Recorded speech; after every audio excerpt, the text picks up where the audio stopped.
नित्यानंद राय, सम्राट चौधरी, दोनों में से ही कोई मुख्यमंत्री बनेगा। लेकिन मुख्यमंत्री बनने के लिए भी इंतजार करना पड़ेगा। 10 अप्रैल के पहले नीतीश कुमार कुछ नहीं करने वाले हैं, मुख्यमंत्री वही बने रहेंगे। और जब राज्यसभा का शपथ ले लेंगे या उस शपथ लेने के पहले शायद कुछ करें, तो किसको हरी झंडी देंगे वो, नित्यानंद राय को या सम्राट चौधरी को? सब कुछ नीतीश कुमार पर आज भी निर्भर है। मतलब नीतीश कुमार ही तय करेंगे कौन मुख्यमंत्री बनेगा। क्या तेजस्वी यादव के लिए खतरा वाला बड़ा दांव खेलने जा रही है बीजेपी? बदल जाएगा बिहार का सियासी गणित। नमस्कार, आप देख रहे हैं सिटी पोस्ट लाइव। मैं हूं सृष्टि राज। 2 दशक से अधिक समय तक बिहार की राजनीति का केंद्र रहे नीतीश कुमार के दिल्ली जाने से अब सबसे बड़ा सवाल यह खड़ा हो गया है, राज्य की सत्ता की कमान किसके हाथ में जाएगी? माना जा रहा है कि पहली बार भारतीय जनता पार्टी अपना मुख्यमंत्री बना सकती है, लेकिन इससे भी बड़ा सवाल यह है कि क्या बीजेपी ऐसा सामाजिक समीकरण तैयार कर रही है जो सीधे तौर पर तेजस्वी यादव की राजनीति को चुनौती दे सके? आने वाले समय की सियासत समझिए। फिलहाल मुख्यमंत्री के नाम को लेकर आधिकारिक घोषणा नहीं हुई है, लेकिन इतना तय माना जा रहा है कि नीतीश कुमार के दिल्ली जाने के बाद बिहार की राजनीति में एक नया अध्याय शुरू होने वाला है।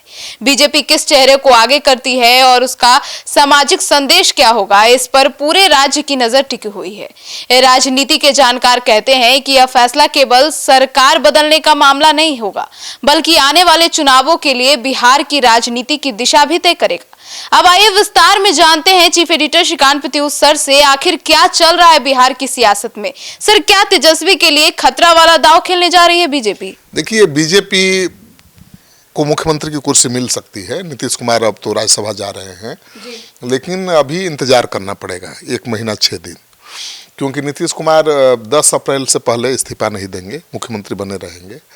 और बीजेपी के पास समय है कि वो तय कर ले कि किसको मुख्यमंत्री बनाना है। और बीजेपी अकेले तय नहीं कर पाएगी कि किसको मुख्यमंत्री बनाना है। उसके लिए मुख्यमंत्री नीतीश कुमार की सहमति भी जरूरी है।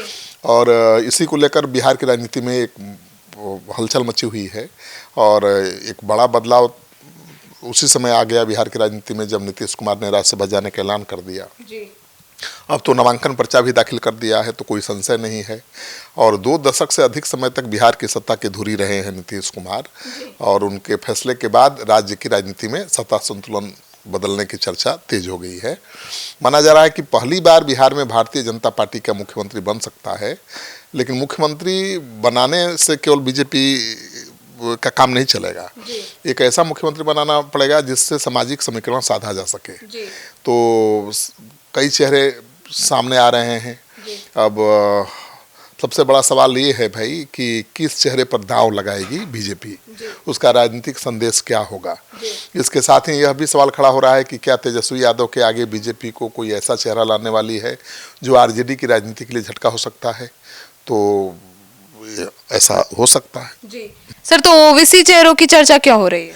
देखिए, ओबीसी बहुत महत्वपूर्ण वोट बैंक है। मुख्यमंत्री पद की रेस में जिन नेताओं के नाम की चर्चा है उनमें बिहार के डिप्टी सीएम सम्राट चौधरी हैं, केंद्रीय मंत्री नित्यानंद राय हैं, दिलीप जायसवाल हैं, विधायक संजीव चौरसिया हैं। तो ये ओबीसी से ही आते हैं। दिलचस्प बात यह है कि इन सभी नेताओं की सामाजिक पृष्ठभूमि ओबीसी से ही जुड़ी हुई है। सम्राट चौधरी कुशवाहा समाज से आते हैं, जबकि नित्यानंद राय यादव समुदाय से आते हैं। दिलीप जायसवाल कलवार समुदाय से आते हैं। संजीव चौरसिया भी पिछड़े वर्ग से आते हैं। राजनीति के जो समझ रखने वाले लोग हैं उनका भी मानना है कि सीएम पेस का सिलेक्शन एक सोची समझी रणनीति का हिस्सा हो सकता है, जो तेजस्वी यादव के मुकाबले के लिए भी तैयार हो। तो अब सोचिए कि तेजस्वी यादव को कैसे मात देना है, उनके वोट बैंक में कैसे सिंधमारी करनी है, नीतीश कुमार के वोट बैंक को, मतलब कुर्मी कुशवाहा वोट बैंक को कैसे संभाल कर रखना है। दोनों चुनौती है बीजेपी के पास। लेकिन अब सवाल उठता है कि क्या यादव कार्ड खेलेगी बीजेपी? जी सर, यही सवाल उठ रहा है कि क्या यादव कार्ड खेलने की तैयारी कर रही है बीजेपी? देखिए, ज्यादा संभावना है कि देखिए, सम्राट चौधरी कुशवाहा समाज से आते हैं। नीतीश कुमार लौकुश समीकरण वाले नेता हैं, मतलब कुशवाहा और कुर्मी के नेता हैं। हालांकि उनका वोट बैंक का आधार बड़ा हो गया है। 20 साल में उन्होंने एक अच्छा वोट बैंक बनाया है, 18 से 20%। और लेकिन कुशवाहा और कुर्मी जो समीकरण है वो तो बहुत मायने रखता है। नीतीश कुमार आज भी नहीं चाहेंगे कि वो बिहार की राजनीति में बिल्कुल ये हो जाए, बाहर हो जाए, क्योंकि वो चाहेंगे कि अभी भी वो एक नेता बने रहे, मतलब कुर्मी कुशवाहा के नेता बने रहे। तो हो सकता है कि वो चाहें कि भाई कुर्मी कुशवाहा से नहीं किसी दूसरे समुदाय से बीजेपी मुख्यमंत्री बनाए, क्योंकि वो जैसे ही कोई कुर्मी कुशवाहा नेता बनेगा, मुख्यमंत्री बनेगा, तो नीतीश कुमार की के समानांतर खड़ा होगा ना भाई वो। तो पता नहीं नीतीश कुमार ये चाहेंगे कि नहीं चाहेंगे, नीतीश कुमार पर डिपेंड करता है।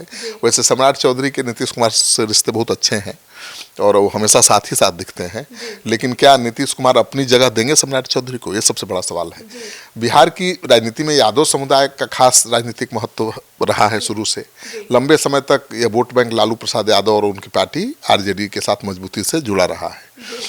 वर्तमान में भी आरजेडी के नेता तेजस्वी यादव की राजनीति का सबसे बड़ा सामाजिक आधार यादव मुस्लिम मतदाताओं को माना जाता है। तो बिहार में यादव जाति की आबादी 14% से अधिक है। ऐसे में अगर बीजेपी किसी यादव नेता को मुख्यमंत्री बनाती है तो यह सीधे तौर पर तेजस्वी यादव की राजनीति को चुनौती देने वाली रणनीति मानी जाएगी। इससे बीजेपी यादव वोट बैंक में अपनी पैठ बढ़ाने की कोशिश कर सकती है। और देखिए, यादवों के एक जमाने में नेता हुआ करते थे राम लखन बाबू, शेरे बिहार कहे जाते थे, मतलब यादव एक पैर पर खड़े हो जाते थे वाकई उनके एक आह्वान पर।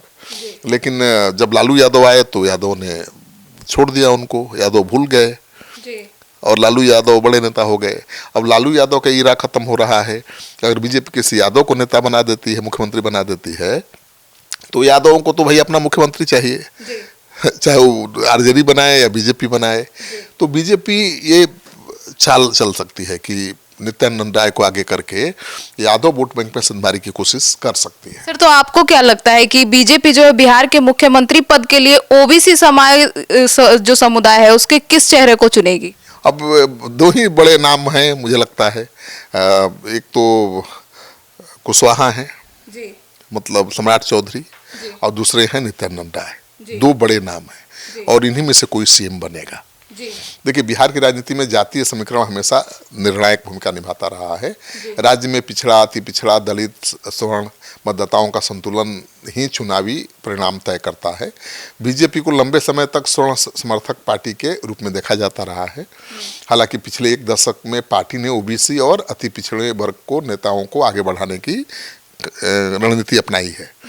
राजनीतिक जानकार भी मानते हैं कि अगर बीजेपी ओबीसी या खासकर यादव समुदाय से मुख्यमंत्री बनाती है तो यह संदेश देना चाहेगी कि पार्टी की राजनीति किसी खास वर्ग तक सीमित नहीं है, बल्कि सामाजिक संतुलन की राजनीति भी बीजेपी कर रही है। तो तेजस्वी यादव के लिए झटका हो सकता है। सर, तो तेजस्वी यादव के लिए क्यों इतना बड़ा झटका है, चुनौती बन गया है? देखिए जो इस पूरी रणनीति का सबसे बड़ा असर तेजस्वी यादव की राजनीति पर ही तो पड़ेगा, क्योंकि यादवों के ही नेता हैं वो, और यादव समुदाय का बड़ा हिस्सा अब तक आरजेडी के साथ रहा है। तो यादव अगर बीजेपी के साथ जुड़ गए तो उनकी चुनौती बढ़ जाएगी। अगर बीजेपी इस वर्ग में प्रभावी नेतृत्व खड़ा कर देती है तो तेजस्वी यादव के लिए अपने पारंपरिक वोट बैंक को पूरी तरह से सुरक्षित रखना आसान नहीं होगा। इसके अलावा बीजेपी पहले से ही अति पिछड़ा और दलित वोटों में अपनी पकड़ मजबूत करने की कोशिश में जुटी हुई है। ऐसे में अगर यादव समुदाय का भी एक हिस्सा बीजेपी के साथ जुड़ता है तो बिहार की राजनीति का समीकरण बदल सकता है। तो अब सब कुछ बीजेपी पर निर्भर नहीं करता है। बीजेपी तो चाहेगी कि नीतीश कुमार का जो लौकुश समीकरण है वो भी एनडीए के साथ रहे, क्योंकि उस पर तेजस्वी यादव की नज़र है। लोकसभा चुनाव में, विधानसभा चुनाव में उन्होंने सेंधमारी की कोशिश की है ज़्यादा से ज़्यादा कुशवाहा को उम्मीदवार बनाकर। अब लेकिन सवाल ये उठता है कि ये तभी संभव होगा जब नीतीश कुमार किसी कुशवाहा को प्रोजेक्ट करने के लिए तैयार होंगे, अपनी जगह देने को तैयार होंगे। नीतीश कुमार मुख्यमंत्री की कुर्सी छोड़ रहे हैं ना, वो बिहार की राजनीति तो छोड़ नहीं रहे हैं, और अपनी जगह हो क्या किसी को देंगे? यह भी बड़ा सवाल है। अब कुशवाहा को देंगे तो भाई वो कुर्मी कोयरी के ही नेता है ना, बड़े नेता है, उनकी पार्टी उसी समीकरण के बलबूते पर आज तक राज करती रही है।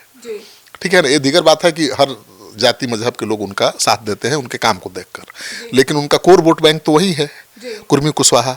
तो उनको पार्टी भी चलानी है आगे, बेटा को भी आगे बढ़ाना है, तो क्या वो अपने लिए चैलेंजर स्वीकार करेंगे? ये सबसे बड़ा सस्पेंस भी है और सवाल भी है। सबसे बड़ी बात है कि मतलब ऐसे तो लगता है कि ऐसा नहीं करेंगे वो। ठीक है ना। ऐसे में लॉटरी लगेगी दूसरे नेता की, दूसरी जाति के नेता की, और उसमें नित्यानंद राय सबसे चाहते हैं अमित शाह के, केंद्र में गृह मंत्री है, गृह राज्य मंत्री हैं, और सबसे भरोसेमंद हैं और स्मार्ट भी हैं, ठीक है ना, और बहुत जाने माने रणनीतिकार भी हैं। तो दो ही नाम है, सम्राट चौधरी और नित्यानंद राय। दोनों में से ही बीजेपी किसी को बनाएगी। अगर तेजस्वी यादव के वोट में से इंतजारी करनी है तो बीजेपी नित्यानंद राय को बनाएगी। अगर नीतीश कुमार के लौकुश समीकरण को अपना बनाना है तो नीतीश के पैरेलल सम्राट चौधरी को बीजेपी खड़ा करने की कोशिश करेगी। बीजेपी ने सम्राट चौधरी का कद तो बढ़ाया ही है ना, पहले प्रदेश अध्यक्ष बनाया और नीतीश कुमार के खिलाफ आग उगलते थे सम्राट चौधरी, उन्होंने पगड़ी बांधी थी, याद है ना, तभी खोला जब बीजेपी के साथ नीतीश कुमार आ गए, तो उनकी एक अलग पहचान बनी। फिर आगे चलकर उनको थोड़ा साइडलाइन भी किया गया, फिर उनको गृह मंत्री बना दिया गया, मतलब फिर से उनको पावर दे दिया गया। तो अब बड़ा असमंजस है। बीजेपी को तो दोनों में फायदा है। नीतीश कुमार का जो वोट बैंक है उसको आगे बढ़ा सकते हैं, बीजेपी के साथ ला सकते हैं सम्राट चौधरी, ठीक है ना, और यादवों के वोट बैंक में संभारी कर सकते हैं नित्यानंद राय।